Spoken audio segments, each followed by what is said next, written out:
Hello दोस्तों, कैसे हो आप सही। उम्मीद है बहुत ही मस्त होंगे, क्योंकि आज अभी अभी इंटरमीडिएट एग्जामिनेशन 2024 का बिहार बोर्ड के द्वारा अभी अभी ऑफिशियल हमारा मॉडल पेपर जारी किया गया है। कौन? तो ये हमारा ऑफिशियल मॉडल पेपर होता है, ऑफिशियल, जो कि बिहार बोर्ड हर साल जारी करता है अपना ऑफिशियल मॉडल पेपर। तो इसमें साइंस, आर्ट, कॉमर्स सभी स्ट्रीम का ऑफिशियल मॉडल पेपर जारी हो गया है। अगर डाउनलोड कैसे करना है नहीं पता है तो इसके पहले मैं वीडियो बना चुका हूँ, जाके वीडियो को देख सकते हैं कैसे डाउनलोड करना है सभी सब्जेक्ट का ऑफिशियल मॉडल पेपर। बल्कि इसमें आंसर नहीं रहता है, मैं आपको आंसर के साथ सॉल्यूशन दूंगा। तो अभी हम लोग फिजिक्स देखने वाले हैं, तो फिजिक्स के सभी क्वेश्चन हम लोग कवर करने वाले हैं। इसमें आप लोग को सेम हर साल के जैसा इस साल भी 70 ऑब्जेक्टिव क्वेश्चन रहेगा, जिसमें 35 आपको सोल्व करना है, 35 सोल्व करना है, 35 छोड़ देना है। तो चलिए हम ले चलते हैं आपको क्वेश्चन की तरफ और देखिए क्वेश्चन कैसे सोल्व करना है। देख सकते हैं आप, एक टर्म एंड कंडीशन होता है जिसे पढ़ सकते हैं। आप देखिए यहाँ पहला क्वेश्चन आप सभी के स्क्रीन के सामने दिया गया है कि वैद्युत ध्रुवाघूर्ण एक सदिश होता है जिसकी दिशा होती है, आप लोग को पहले ही पढ़ा चुके हैं कि विद्युत ध्रुवाघूर्ण जो होता है एक सदिश होता है जिसकी दिशा क्या होती है, कई बार बताए हैं, दिशा ऋण से धनावेश की ओर होती है। किस तरह? ऋण से धनावेश की ओर होती है। तो ऑप्शन नंबर डी इसका राइट आंसर होगा। चलिए अगला क्वेश्चन देख सकते हैं, कितना इजी क्वेश्चन दिया गया है। विद्युत क्षेत्र की तीव्रता का मात्रक होता है। विद्युत क्षेत्र की तीव्रता का मात्रक क्या होता है? तो विद्युत क्षेत्र की तीव्रता का मात्रक न्यूटन प्रति कूलम होता है, जो कि ऑप्शन नंबर ए इसका राइट आंसर है। जल्दी जल्दी आप लोग कमेंट बॉक्स में जवाब देते चलिए अगला क्वेश्चन दिया गया है 3 नंबर। कूलम आवेश में इलेक्ट्रॉनों की संख्या होती है। कूलम आवेश में इलेक्ट्रॉनों की संख्या क्या होती है? ऑब्जेक्टिव में मॉडल पेपर में भी आप लोग को सोल्व करा चुका हूँ, जो कि इसके पहले मॉडल पेपर कराया हूँ, और क्वेश्चन बैंक में तो आपको मिलेगा ही मिलेगा यह क्वेश्चन। तो चलिए एक कूलम आवेश में इलेक्ट्रॉनों की संख्या जो होती है 6.25 गुना 10 के पावर 18 होता है। क्या होता है? 6.25 गुना 10 के पावर 18। चलिए अगला क्वेश्चन दिए गए हैं, किसी विद्युतरोधी माध्यम का प्रवैधुतांक के हो सकता है। किसी विद्युतरोधी माध्यम का प्रवैधुतांक के कितना हो सकता है? तो के जो होता है -3 अभी नहीं होता है, 0 नहीं, 0.7 नहीं, 6 होता है। कितना? 6 होता है प्रवैधुतांक के इसका। चलिए अगला क्वेश्चन देख सकते हैं। अगला क्वेश्चन दिया गया है जो कि काफी इंपॉर्टेंट क्वेश्चन है। एक विद्युत क्षेत्र विक्षेपित कर सकता है। एक विद्युत क्षेत्र विक्षेपित कर सकता है। तो एक विद्युत क्षेत्र विक्षेपित कर सकता है, तो देख सकते हैं ऑप्शन है एक्स किरण की ओर, इसको भी नहीं करेगा। न्यूट्रॉनों की गामा किरण है, अभी अल्फा किरण को किसको विक्षेपित करेगा? तो अल्फा किरण को, जो कि ऑप्शन नंबर सी इसका राइट आंसर होगा। चलिए अगला क्वेश्चन देख सकते हैं, काफी इंपॉर्टेंट क्वेश्चन है। एक बिंदु आवेश क्यू स्मॉल क्यू को ई परिमाण वाले विद्युत क्षेत्र में रखा गया है। आवेश द्वारा महसूस किया जाने वाला बल क्या होगा? आवेश द्वारा जो महसूस किया जाने वाला बल हो जाएगा, यहाँ पर स्मॉल क्यू और ई है तो ये क्यू ई हो जाएगा। आप लोग को तरीका भी बताए थे, यहाँ क्यू ई दिख रहा है तो क्यू ई मार दीजिए। इतना इजी सॉलिड तरीका आप लोग को बताए थे। देखिए वही क्वेश्चन सेम छपाए हैं आप लोग के ये ऑफिशियल मॉडल पेपर में। इससे भी हल्का क्वेश्चन आने वाला है आपके फाइनल एग्जाम में।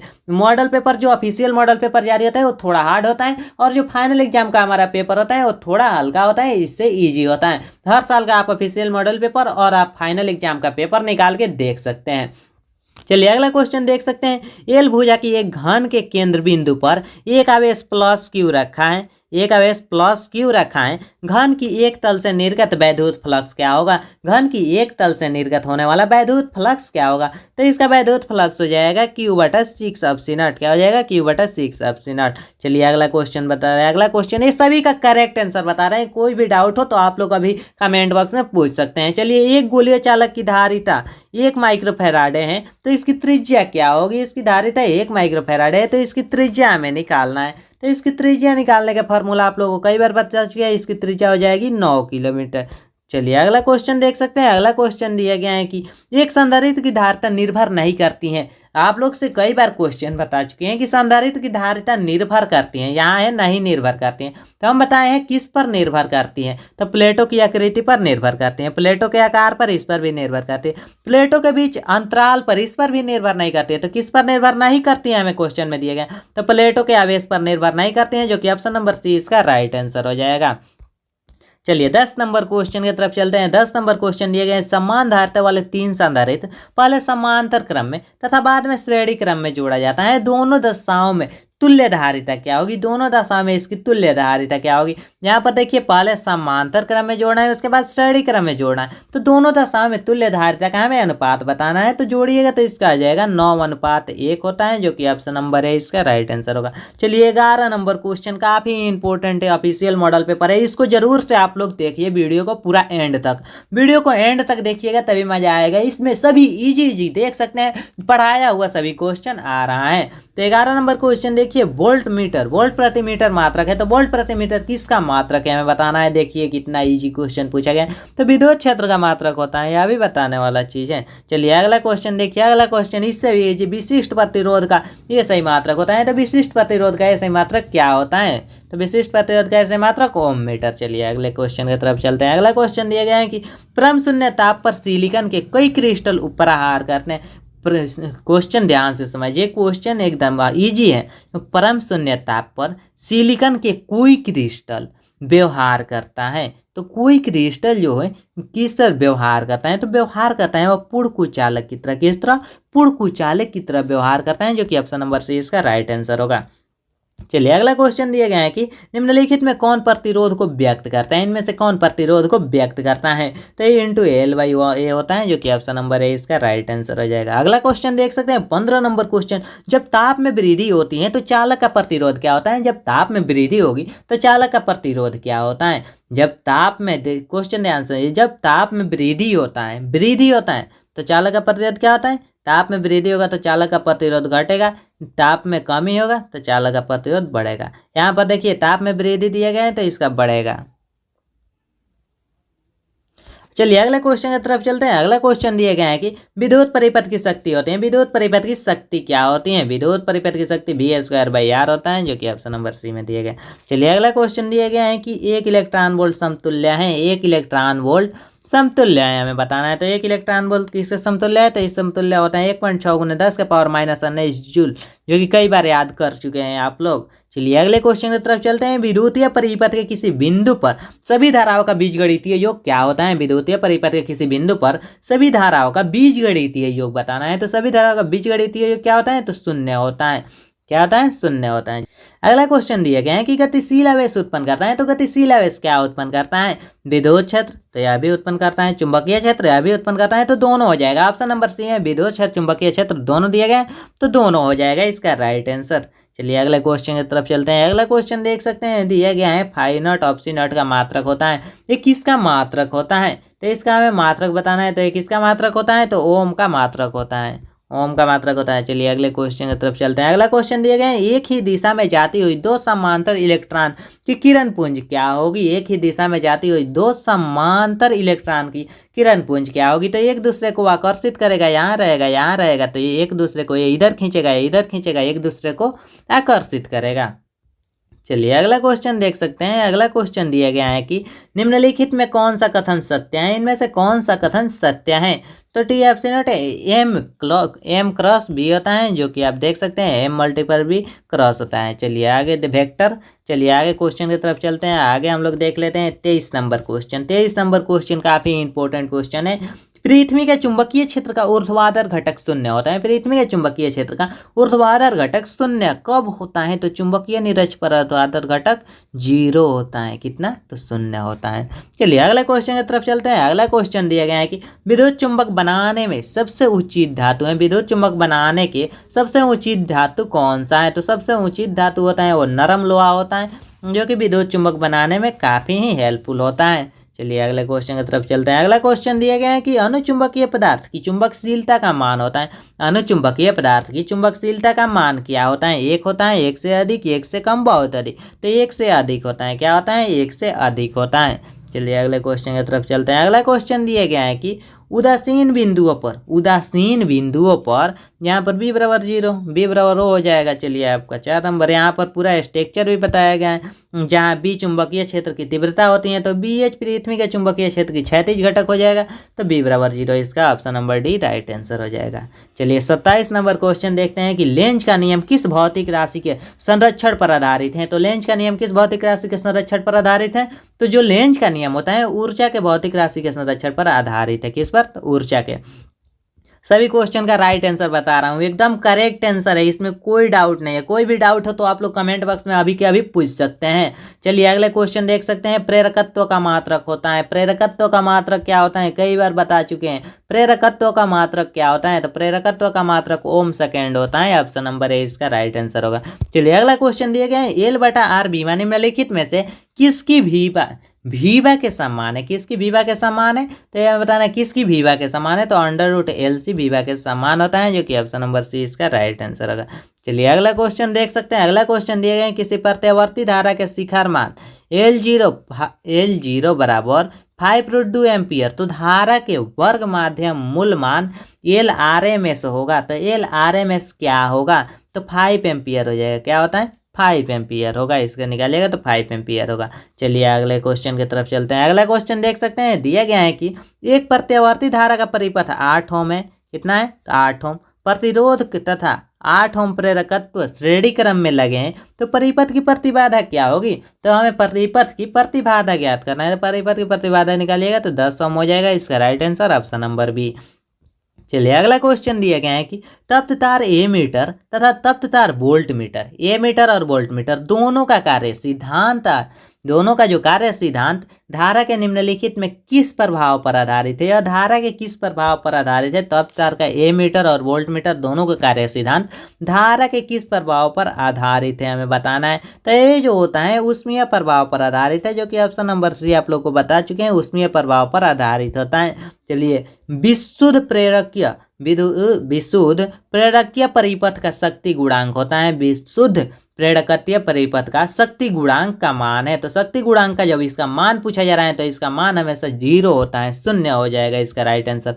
चलिए अगला क्वेश्चन दिया गया है, किसी ट्रांसफार्मर में क्या संभव नहीं है, ट्रांसफार्मर में क्या संभव नहीं है, तो ट्रांसफार्मर में डिश द्वारा संभव नहीं है, जो कि नहीं हो सकता है।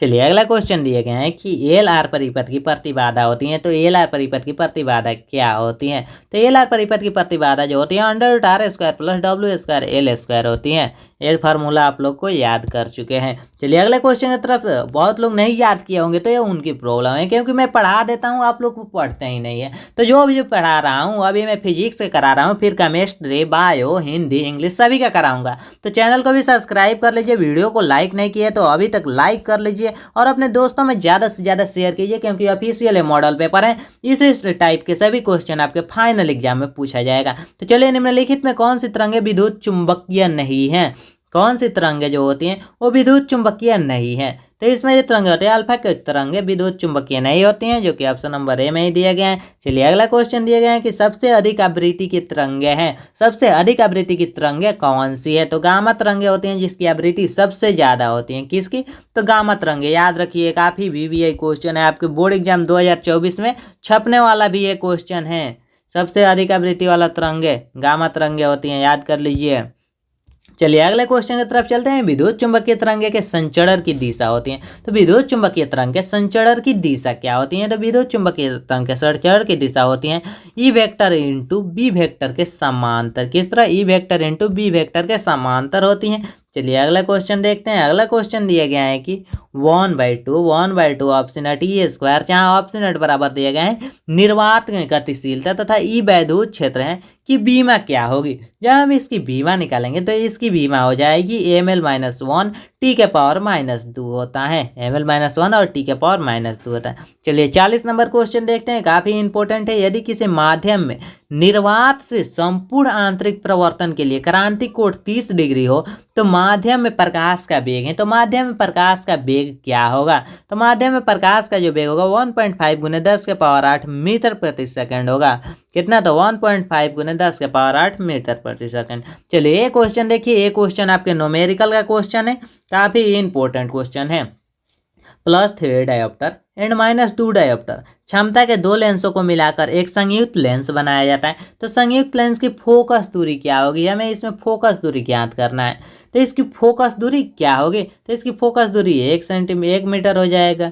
फोकस दूरी आप लोग को बताए हैं पहले, प्लस माइनस में घटा दीजिएगा तब भी निकल जाएगा। इसका शॉर्ट तरीका बताए थे, यही क्वेश्चन में बोला थे आपको, जब 3 डायोप्टर 2 डायोप्टर है तो 1 मीटर हो जाएगा। चलिए अगले क्वेश्चन की तरफ चलते हैं। अगला क्वेश्चन दिया गया है कि खगोलीय दूरदर्शी की अंतिम प्रतिबिंब होता है। खगोलीय दूरदर्शी की अंतिम प्रतिबिंब क्या होता है, क्या होता है आप लोग बताइए। तो बच्चों मैं भी देख रहा हूँ कि कैसे आप लोग बता रहे हैं, बताइए कितना इजी क्वेश्चन आप लोग को दिए गए हैं। खगोलीय दूरदर्शी में अंतिम प्रतिबिंब होता है, तो अंतिम प्रतिबिंब कैसा होता है, तो काल्पनिक एवं उल्टा होता है। क्या कर रहे हो चला।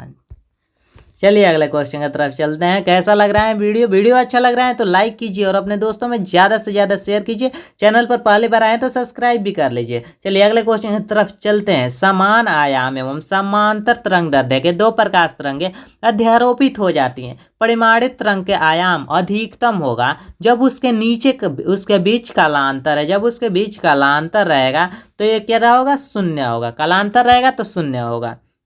चलिए अगला क्वेश्चन देखते हैं। अगला क्वेश्चन दिए गए हैं, कौन सी घटना प्रकाश तरंगे के अनुप्रस्थ प्रकृति के पृष्टि करती हैं। कौन सी घटना है जो कि प्रकाश तरंगे के अनुप्रस्थ प्रकृति को पृष्टि करती हैं, तो कौन घटना होती है, तो ध्रुवण घटना होती हैं जो कि पृष्टि करती हैं। चलिए अगले क्वेश्चन की तरफ चलते हैं। अगला क्वेश्चन देख लेते हैं। अगला क्वेश्चन दिया गया है, ध्रुवित प्रकाश के कंपन तल तथा ध्रुवण तल के बीच का कोण होता है। ध्रुवित प्रकाश के कंपन तल तथा ध्रुवण तल के बीच का कोण क्या होता है, तो इसके जो बीच का कोण होता है वो 90 डिग्री होता है। किसके तो ध्रुवण प्रकाश और कंपन तल तथा ध्रुवण तल के बीच का जो कोण होता है वो 90 डिग्री का होता है। चलिए अगले क्वेश्चन की तरफ चलते हैं। 46 नंबर क्वेश्चन दिए गए हैं कि प्रकाश वैद्युत उत्सर्जन की घटना में आपतित प्रकाश की तीव्रता बढ़ाने पर प्रकाश वैद्युत धारा क्या होगी, बढ़ेगी या घटेगी या अपरिवर्तित रहेगी या पहले बढ़ेगी फिर नियत हो जाएगी, तो क्या होगी, जल्दी जल्दी आप लोग कमेंट बॉक्स में इसका जवाब दीजिए। क्या होगी, जब प्रकाश उत्सर्जित होगा तो ये बढ़ेगी, क्या होगी, बढ़ती है।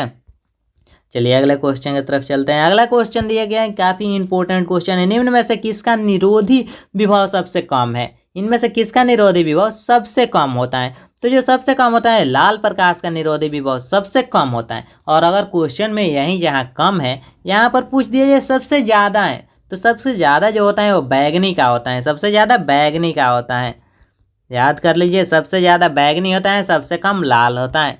चलिए अगले क्वेश्चन की तरफ। अगला क्वेश्चन दिया गया है कि द्रव्य तरंगों की तरंग दैर्ध्य होती हैं, तो द्रव्य तरंगों की तरंग दैर्ध्य क्या होती हैं, द्रव्य तरंगों की तरंग दैर्ध्य होती हैं लैम्ब्डा बराबर h/p होता है।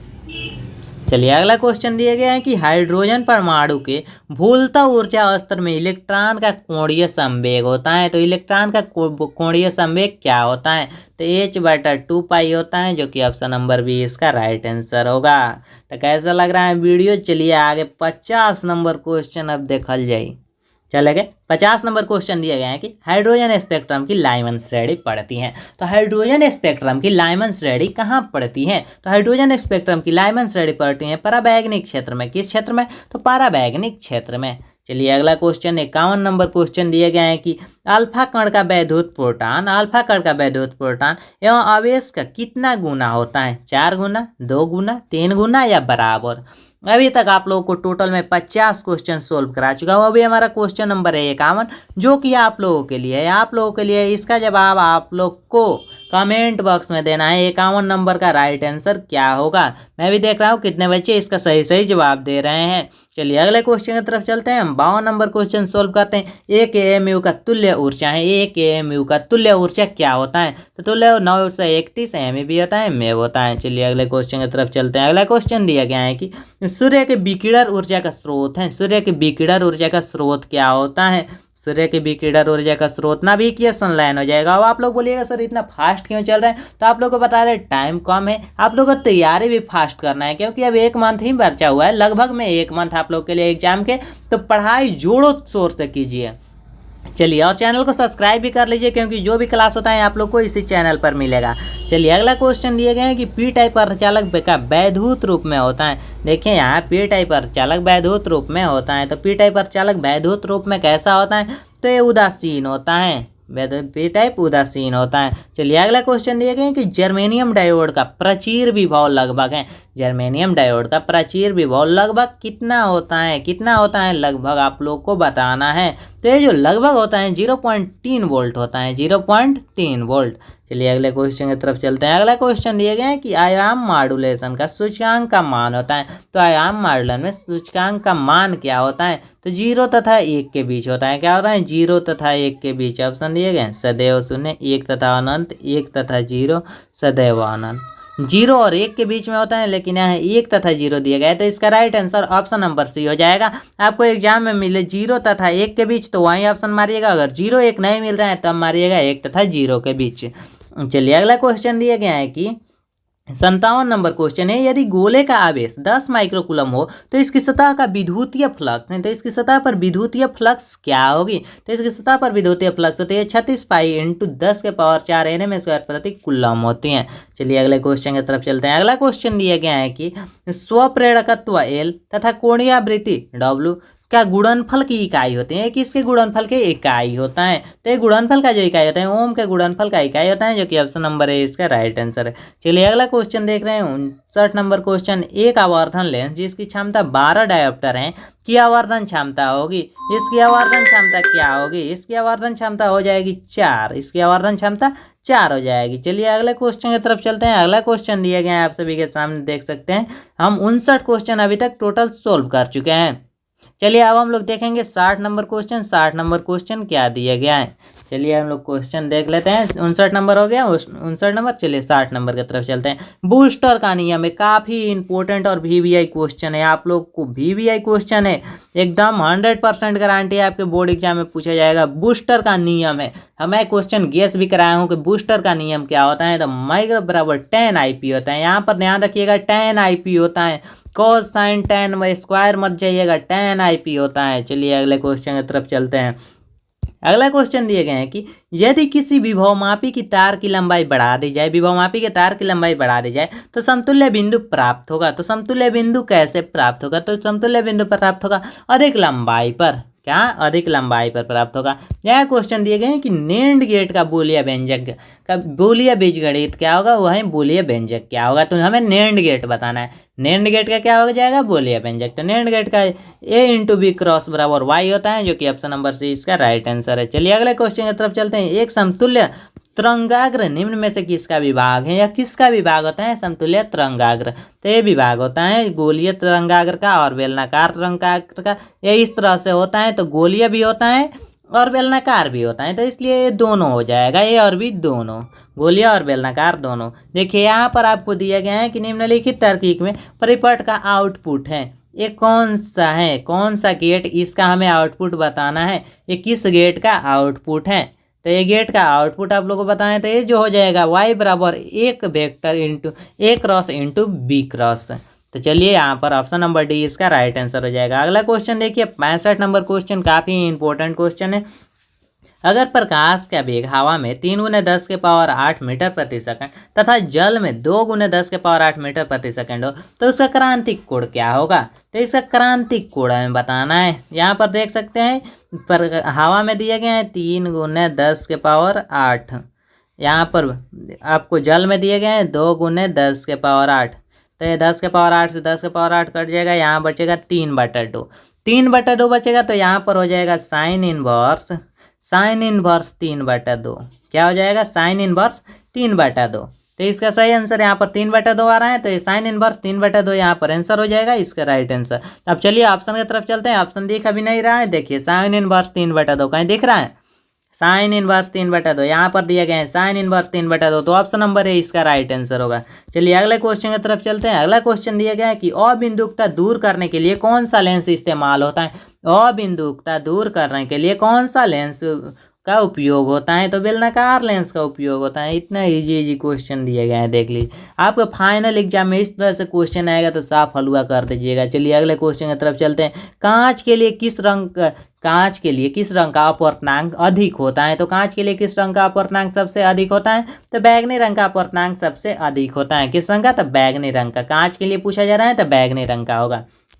चलिए अगले क्वेश्चन की तरफ चलते हैं। अगला क्वेश्चन दिया गया है आप सभी के सामने कि व्यक्ति कड़र प्रिज्म की चौड़ाई होती है। तो व्यक्ति कड़र प्रिज्म की चौड़ाई क्या होती है? तो व्यक्ति कड़र प्रिज्म की चौड़ाई होती है तरंगदैर्ध्य के समानुपाती। कैसा होता है? तरंगदैर्ध्य के समानुपाती। चलिए 59 नंबर क्वेश्चन देखते हैं। 59 नंबर क्वेश्चन दिए गए, यदि विद्युतीय क्षेत्र तथा अनुगमन वेग, विद्युतीय क्षेत्र और अनुगमन वेग यहाँ पर ई तथा वी डी हो तो संचालकता होगा। तो इसका संचालकता क्या हो जाएगा? तो यहाँ पर आपको दिख रहा है, यहाँ दिया गया है अनुगमन वेग वी डी बटा ई। तो यह सिंपल वी डी बटा ई हो जाएगा। तो देख लीजिए ऑप्शन, यहाँ ऑप्शन नंबर बी में दिया गया है वी डी बटा ई, तो बी इसका राइट आंसर हो जाएगा। चलिए 70 नंबर क्वेश्चन दिए गए हैं कि एलसीआर परिपथ में ऊर्जा का क्षय होता है। एलसीआर दिया गया है, एलसीआर, खाली एलसी नहीं है, एलसीआर परिपथ में ऊर्जा का क्षय होता है। तो एलसीआर परिपथ में जो ऊर्जा का क्षय होता है प्रतिरोधक में, किस या प्रतिरोधक में होता है, जो कि ऑप्शन नंबर ए इसका राइट आंसर हो जाएगा। चलिए आज हम लोग टोटल 70 ऑब्जेक्टिव क्वेश्चन सॉल्व किए, जो कि फिजिक्स का था। फिजिक्स का यहाँ शॉर्ट क्वेश्चन भी देख सकते हैं। शॉर्ट क्वेश्चन किस तरह से दिए गए हैं, विभव प्रवणता का मात्रा कितना है, ये शॉर्ट क्वेश्चन। आप लोग को मॉडल पेपर डाउनलोड करने का तरीका बता चुका हूँ। अगर आप लोग अभी तक डाउनलोड नहीं किए तो वीडियो के डिस्क्रिप्शन में उसका भी लिंक है, जाके वो वीडियो देखिए, उसमें लिंक दिए गए हैं। यहाँ पर भी डिस्क्रिप्शन में मैं लिंक दे दूंगा, official model paper download link नाम से। उस लिंक पर क्लिक कीजिएगा, सीधा क्रोम में ओपन होगा, यहाँ सभी सब्जेक्ट रहेगा, सब्जेक्ट के सामने डाउनलोड लिंक रहेगा। यहाँ ट्रांसफार्मर में ऊर्जा का क्षय निर्माण, यहाँ इतना इजी शॉर्ट क्वेश्चन। शंट क्या है? चलिए अब आगे चलते हैं, हम लोग लॉन्ग क्वेश्चन भी देख लेते हैं थोड़ा सा, कैसा लॉन्ग क्वेश्चन हम लोग के एग्जाम में आएगा। तो लॉन्ग क्वेश्चन आप देखिए, गॉस का परिमेय, गॉस का परिमेय लिखे और सिद्ध करें। गॉस के परिमेय लिखना है, ट्रांसफार्मर के सिद्धांत, इस तरह से क्वेश्चन दिए गए हैं। अगर पीडीएफ नहीं डाउनलोड किए हैं तो पीडीएफ एक बार डाउनलोड कर लीजिए पूरा, उसके बाद खुद से बना के प्रैक्टिस कीजिए कि कितना सही बना रहे हैं। तो मिलते हैं नेक्स्ट वीडियो में। जय हिंद, वंदे मातरम।